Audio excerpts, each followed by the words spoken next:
ইচ্ছাময় কৃপাকর মাগুনি চরণে ইচ্ছাময় কৃপাকর মাগুনি চরণে শান্তি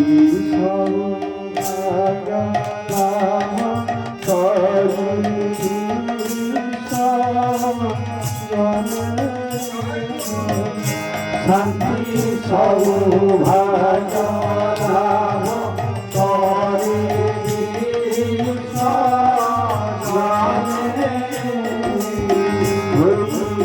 পূর্ণ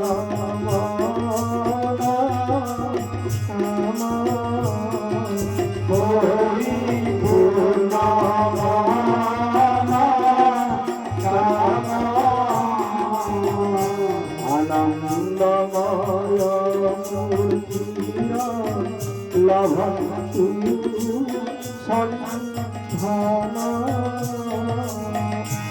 আনন্দময় মূর্তির লভন্তু সন্ধান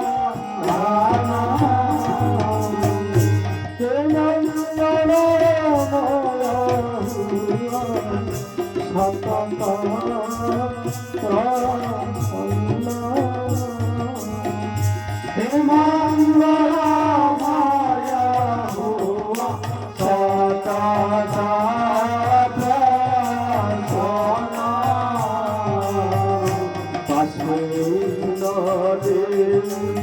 তব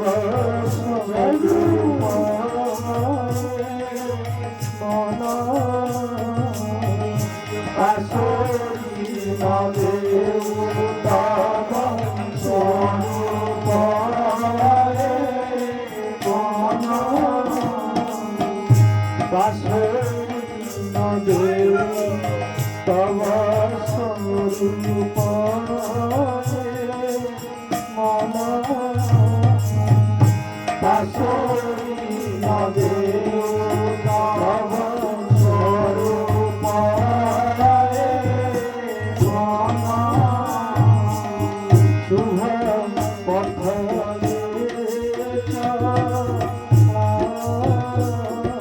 শুভ পথে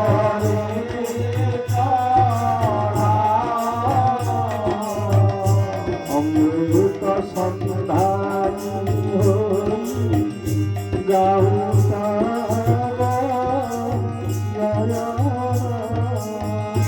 অমৃত সন্ধানী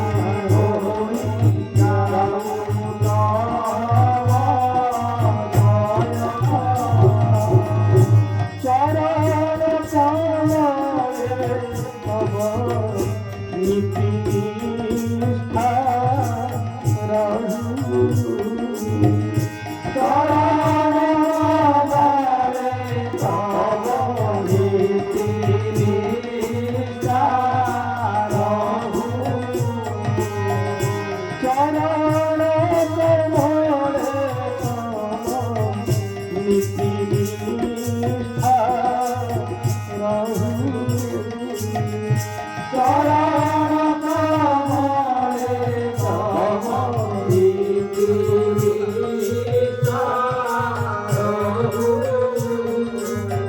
ইচ্ছা তব চিত্ত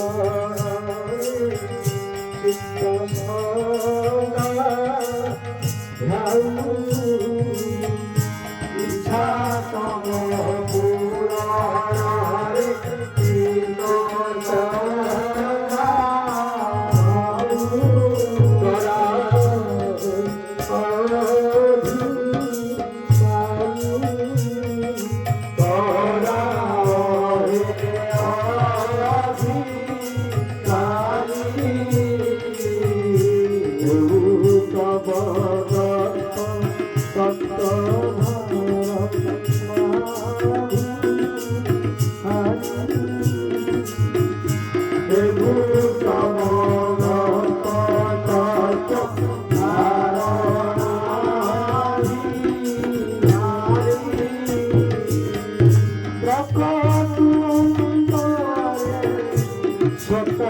তব রূপ দেখা প্রকট অন্তরে শোক তব রূপ দেখা গুরু ভক্তির সুচির অটল বিশ্বাস গুরু ভক্তির সুচির অটল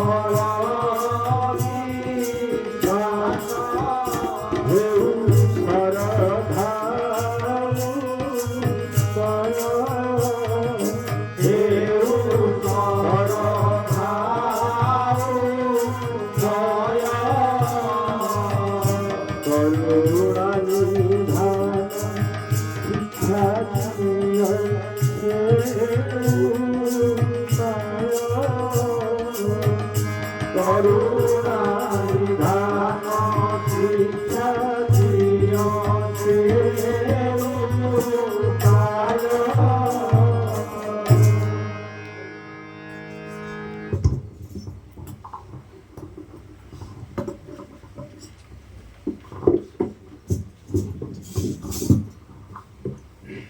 জয় গুরু সংঘ সেবক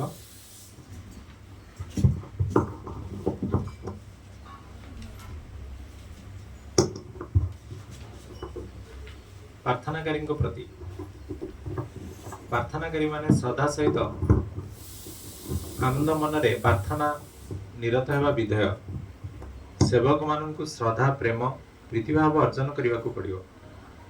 ଏହି ଶ୍ରଦ୍ଧା ଭକ୍ତି ହିଁ ତାଙ୍କ ସହିତ ସଂଯୋଗ ସେତୁ।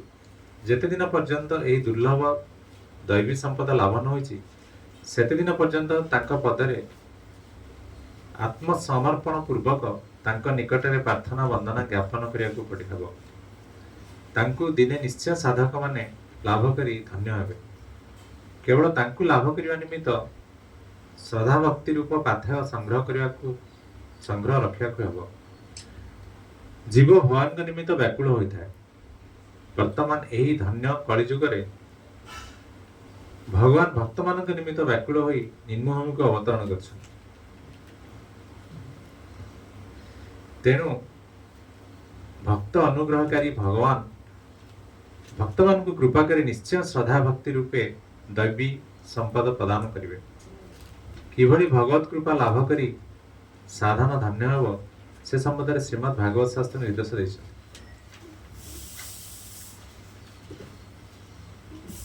ବିଷୟ ଅଭିଳାଷ ହିଁ ଭଗବତ ସେବା ଅଭିଳାଷର ପ୍ରଧାନ ଅନ୍ତରାୟ।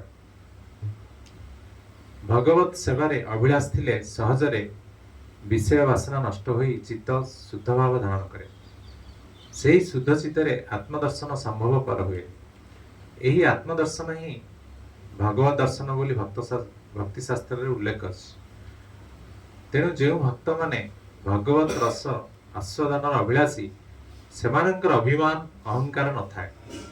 ଫଳରେ କୃଷ୍ଣ ନାମ ବ୍ୟତୀତ ନିଜର ନାମ ମଧ୍ୟ ମନେ ପଡ଼େ ନାହିଁ। ତେଣୁ ଶ୍ରୀ ରାଧା କହିଛନ୍ତି, ତୁମ ଚିନ୍ତା ଖେଳେ ଯେବେ ମନ କୋଣେ ମୋର, ମୁଁ ବୋଲି ଜଣେ ମନରୁ ହୁଏଇ ପାସର। ଜ୍ଞାନ ଚୈତନ୍ୟ ହରାଇ ନୟନେ ନୟନେ ତୁମ ରୂପ ବିକଶଇ। ଯେଉଁମାନଙ୍କର କେହି ଭରସା ନାହିଁ ସେହି ଦିନହୀନ ଭକ୍ତମାନଙ୍କର ଶ୍ରୀ ଭଗବାନ ହିଁ ଜୀବନ ସର୍ବସ୍ୱ। ଯେଉଁମାନେ ନିଜକୁ ଭୁଲି ଭଗବତ ପ୍ରେମ ରସରେ ବିଭୋର ସେହିମାନେ ହିଁ ଯଥାର୍ଥ ଭାବରେ ତାଙ୍କୁ ଲାଭ କରିଥାନ୍ତି। ନିଜର ଶରୀର ଓ ଏହି ଶରୀର ସହିତ ଯେଉଁମାନଙ୍କର ସମ୍ବନ୍ଧ ସେହି ଆତ୍ମୀୟ ସ୍ୱଜନଙ୍କର ଚିନ୍ତା ତ୍ୟାଗ କରିବାକୁ ହେବ। ପୁନଶ୍ଚ ନିଜର ଯଶ ମାନ ପ୍ରତିଷ୍ଠା ବିଷୟ ଅଭିଳାଷ ଓ ନିଜର ସୁଖ ଦୁଃଖ ସ୍ପୃହା ପ୍ରଭୃତିକୁ ଭୁଲି କେବଳ ତାଙ୍କରି ବିଷୟ ଭାବନା କରିବାକୁ ହେବ। ବାହାରେ ବିଷୟ କର୍ମ କରିବ, ଅନ୍ତରରେ ତାଙ୍କୁ ସ୍ମରଣ ମନନ କରୁଥିବ। ତାଙ୍କ ସେବା ବ୍ୟତୀତ ଅନ୍ୟ ଅଭିଳାଷ ତ୍ୟାଗ କରିବାକୁ ହେବ। ତେଣୁ ଭକ୍ତମାନେ ତାଙ୍କ ପ୍ରାପ୍ତିରେ ଗୌରବରେ ଗୌରବାନ୍ୱିତ ନ ହୋଇ କେବଳ ତାଙ୍କ ସେବା କରିଯିବା ଦରକାର। ସାମାନ୍ୟ ଅଭିମାନ ଦେଖିଲେ ସେ କେବେ ହେଲେ ଦର୍ଶନ ଦାନ କରନ୍ତି ନାହିଁ। ତାଙ୍କ ବିରହ ଜନିତ ବ୍ୟଥାରେ ଭକ୍ତମାନଙ୍କ ଅନ୍ତରରେ ଶୁଭାଶୁଭ କର୍ମ ବିରହଗ୍ନିରେ ଜଳି ପୋଡ଼ିଗଲେ ଏବଂ ନୟନ ଜଳରେ ଭକ୍ତଙ୍କର ଅଭିମାନ ଧୌତ ହୋଇଗଲେ ତେବେ ଯାଇ ତାଙ୍କର ଚରଣ ପଦ ହୃଦୟ ସରୋବରରେ ଫୁଟି ଉଠିବ। ସେହି ଚରଣ କମଳ ଦର୍ଶନ କରି ଭକ୍ତମାନେ ଚିରଦିନ ନିମିତ୍ତ ତାଙ୍କ ପାଦ ପଦ୍ମରେ ଆତ୍ମସମର୍ପଣ ପୂର୍ବକ ଶ୍ରୀ ଭଗବାନଙ୍କୁ ଗୋପୀଶ୍ରେଷ୍ଠ ରାଧା ଯେପରି ଭାବରେ ସେବା ଅଭିଳାଷ ପ୍ରାର୍ଥନା କରିଛନ୍ତି ସେଥିପ୍ରତି ଲକ୍ଷ୍ୟ ରଖି ପ୍ରାର୍ଥନା ନିରତ ହେବା କର୍ତ୍ତବ୍ୟ।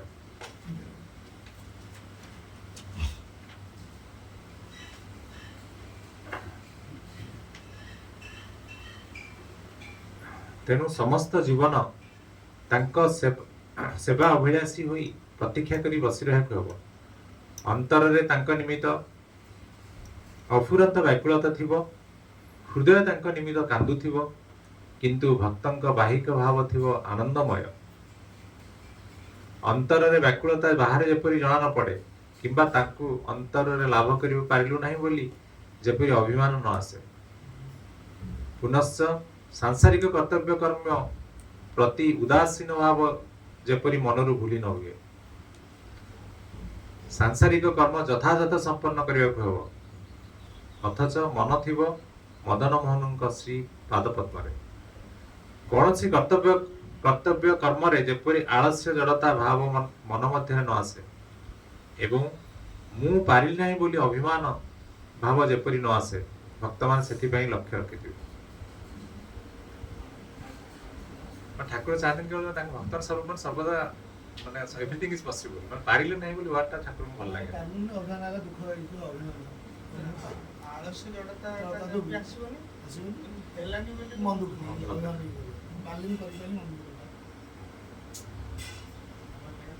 ଡିପ୍ରେସନ ଠାକୁର କେବଳ ସେ ଚାହାନ୍ତିନି ଯେ ତାଙ୍କ ଭକ୍ତମାନେ ଗୋଟେ ହାରିଯାଆନ୍ତୁ। ସମସ୍ୟା କଣ ମାନେ ଯେପରି ପିତା ବି ସନ୍ତାନଙ୍କ ଚାହିଁବ କି ହାରିଯାଉ, ସେ ସର୍ବଦା ଆଜ୍ଞା। କିନ୍ତୁ ସାଧାରଣଙ୍କ ଚିତ୍ତ ସର୍ବଦା ବିଷୟ ବାସନାରେ ଆସକ୍ତ ଥାଏ, ତାଙ୍କୁ ପାଇବାର ଅଭିଳାଷ ଅଧିକାଂଶଙ୍କ ନଥାଏ। ଉପରୋକ୍ତ ଭାବରେ ବାସନା କାମନା ଯୁକ୍ତ ଅଶୁଦ୍ଧ ଚିତ୍ତରେ ତାଙ୍କ ରୂପ ପ୍ରତିବିମ୍ବିତ ହୋଇପାରେ ନାହିଁ। ତେଣୁ ଅଶୁଦ୍ଧ ଚିତ୍ତ ବ୍ୟକ୍ତିମାନେ ତାଙ୍କୁ ପାଇଲୁ ନାହିଁ ବୋଲି ଅଭିମାନ ପୋଷଣ ନ କରି ଚିତ୍ତକୁ ଶୁଦ୍ଧ ଶାନ୍ତ ଏକାଗ୍ର ବା ସ୍ଥିର କରିବାକୁ ଚେଷ୍ଟା କରିବା ଆବଶ୍ୟକ। ଭକ୍ତ ସେବକ ମାନଙ୍କ ଚିତ୍ତ ହେବ ନିର୍ମଳ, ଶାନ୍ତ, ଶିବ ସୁନ୍ଦର ଏବଂ ନିରଭିମାନ, କିନ୍ତୁ ସାଧାରଣଙ୍କ ଚିତ୍ତ ଅଭିମାନୀ, ଅଶାନ୍ତ, ଅଶୁଦ୍ଧ ଏବଂ କିମାକାର। ତେଣୁ ସାଧାରଣଙ୍କ ମଧ୍ୟରୁ କାହାରି ଭଗବତ କୃପା କିମ୍ବା ଗୁରୁ କୃପବଶତଃ ସାମାନ୍ୟ ସେବା ଅଭିଳାଷ ଜାଗ୍ରତ ହେଲେ ପ୍ରଥମେ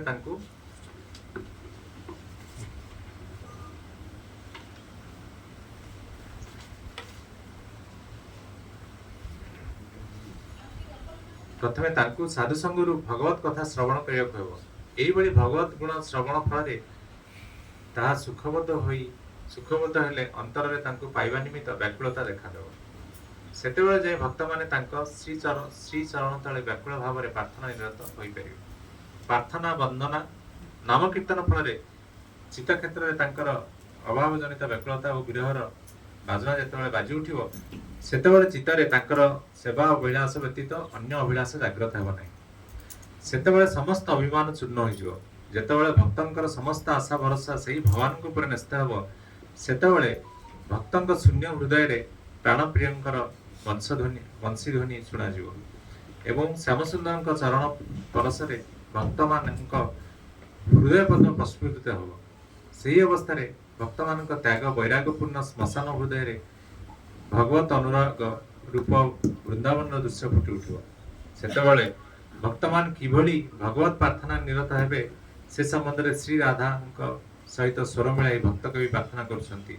ମନ କଥା ଶୁଣ ମନ।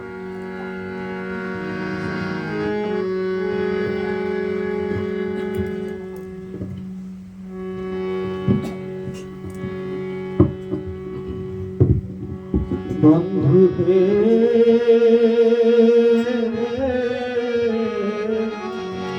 মন কথা শুণ মোর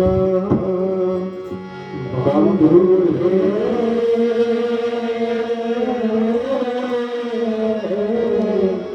মন কথা শুণ ছাড়ি দেবি নাই এথর তুমকু ছাড়ি দেবি নাই এথর তুমকু ছাড়ি দেবি নাই এথর তুমকু ছাড়ি দেবি নাই এথর তুমকু সত কহুছি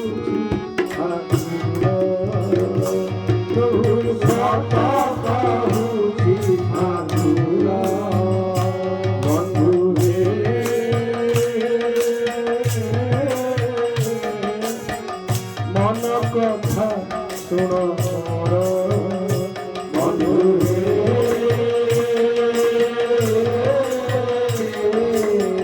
মন কথা শুণ মোর দেহর প্রতি বিন্দুর কতরে দেহর প্রতি বিন্দুর কতরে দেহর প্রতি বিন্দুর কতরে দেহর প্রতি বিন্দুর কতরে সাইতি রখিছি অতি সরাগরে সাইতি রখিছি অতি সরাগরে মন সিংহাসনে থাকিলে বুঝিবি মন সিংহাসনে থাকিলে বুঝিবি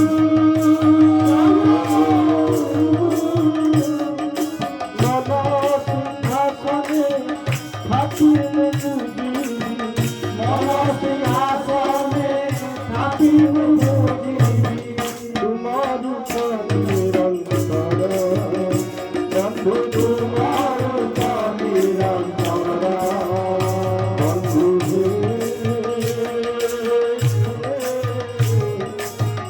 মন কথা শুণ মোর বন্ধু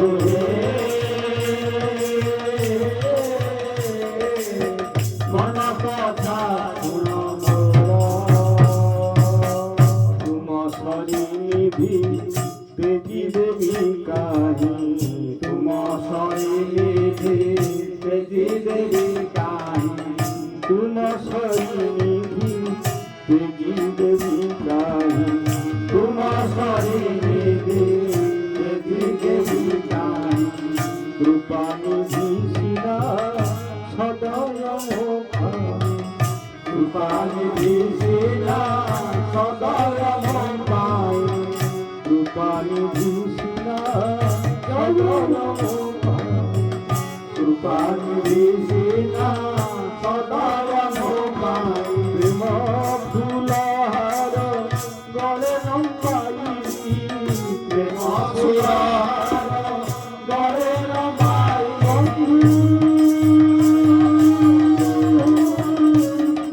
প্রেম ফুলহার গলে লম্বাই প্রেম ফুলহার গলে লম্বাই কি সাধব বন্ধু কি সাধব বন্ধু কি সাধব কি সাধব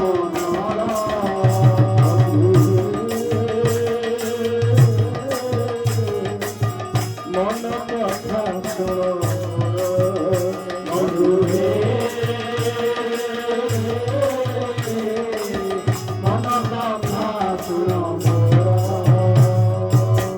সারা জনমর যতন রে মোহি সারা জনমর যতন রে বন্ধু সারা জনমর যতন রে মোহি সারা জনমর যতন রে মোহি পাই রতন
মন কথা শুণ বন্ধু হে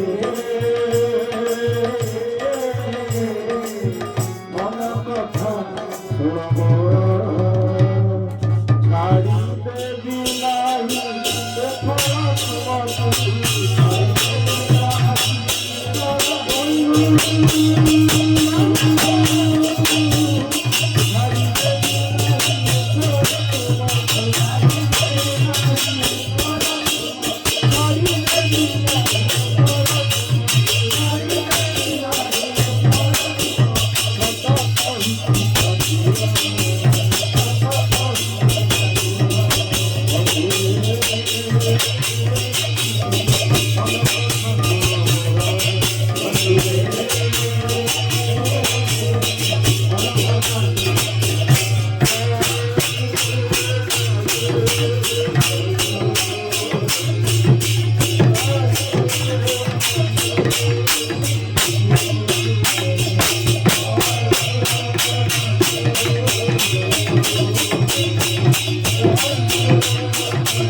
Anladım.